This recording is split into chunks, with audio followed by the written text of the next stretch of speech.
Hello, dear friends. Do you find yourself sometimes fretting? That means going over and over in your mind about things, being reminded of past conversations, ruminating on the things that have happened, maybe at family functions long ago, or even conversations that you've had with your children where they have rejected your testimonies or turned away from you. Well, today in this webinar, my intention is to give you a reminder to not fret. God has this, and He wants you to not fret, because fretting is an anxious trait.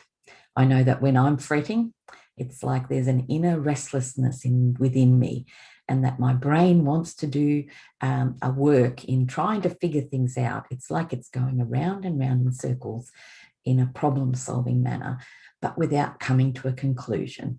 Often it's something that I'll repeat over and over in my head. And I know that when I get into that space, it's not really a prayerful space. It is not really a place where I'm looking to seeing God's answer. Well, I got into a fretful place over the weekend, just for a little while.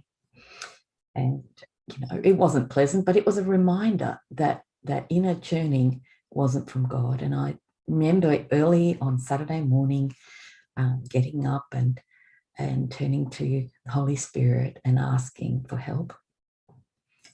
And Holy Spirit led me to Psalm 37. So I'm going to read a little bit of it, not every verse because it's quite a long psalm, but I found this repeated phrase, do not fret. And that's my desire today, to give you that little word that the Holy Spirit gave me, to do not fret. So let me read it. This is from NKJV. Psalm 37, verse 1 to 4. Do not fret because of evildoers, nor be envious of the workers of iniquity, for they shall soon be cut down like the grass and wither as the green herbs. Trust in the Lord and do good. Dwell in the land and feed on His faithfulness. Delight yourself in the Lord, and He shall give you the desires of your heart.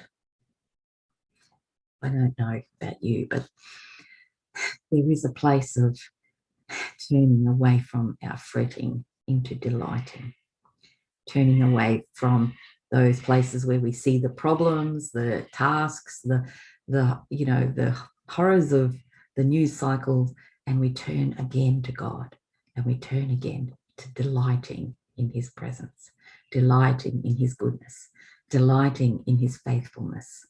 It is a place where we come moment by moment, or time again and time again after that, to delight in God's goodness.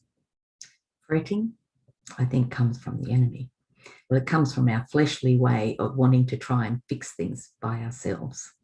And I know that when I've been in fretting, there is a danger that I'll react. I'll react to the anxiety within me and do things in a hasty way or in a reactive way.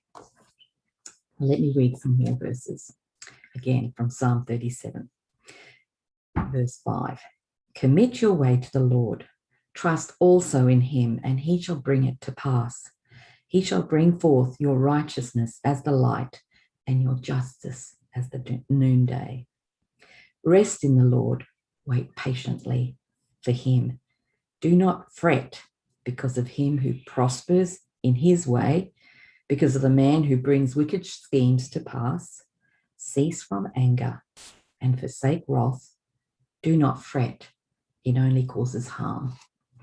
I had a look at a few different translations on chapter 37, Psalm 37, and I noticed that in some translations, the word fret is translated as anxious or provoked or even angry. So I recognize that sometimes those emotions of being angry, being provoked, being anxious, bring me to a place where I am looking at the problem and trying to fix it in my own way. But God reminds me not to do that. God reminds me to rest in Him and to trust Him and to wait on Him. Those are the words that I need to remember. We need to trust God with our children, and even when our children are going off on tangents, we have to trust Him that His promises to us are sure. I know that in this world there are troubles, and Jesus even reminds us of that.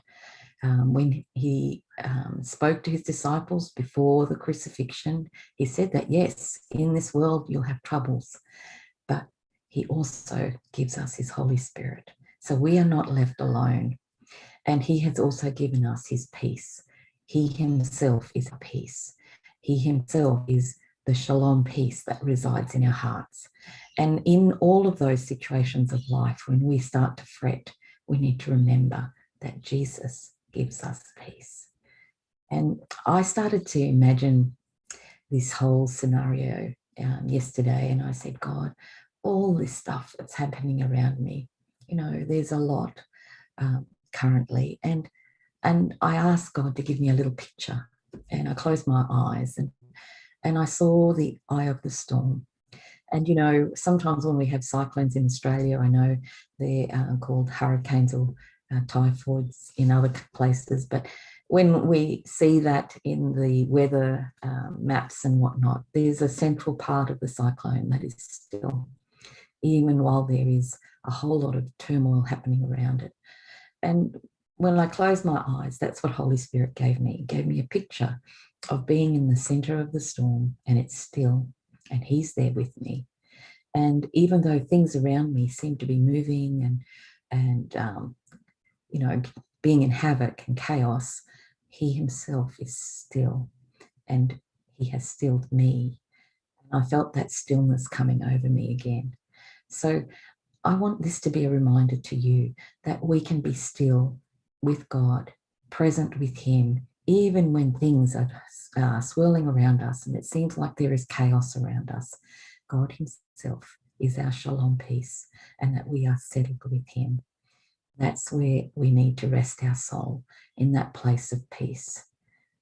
Do not fret. So today's reminder from Love Bears All Things is do not fret.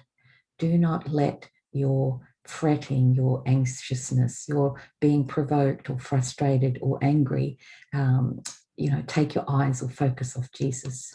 He is our Shalom peace. He comes to rest in our hearts no matter what is going on around us, and we keep our eyes fixed on Him and rest and wait on Him.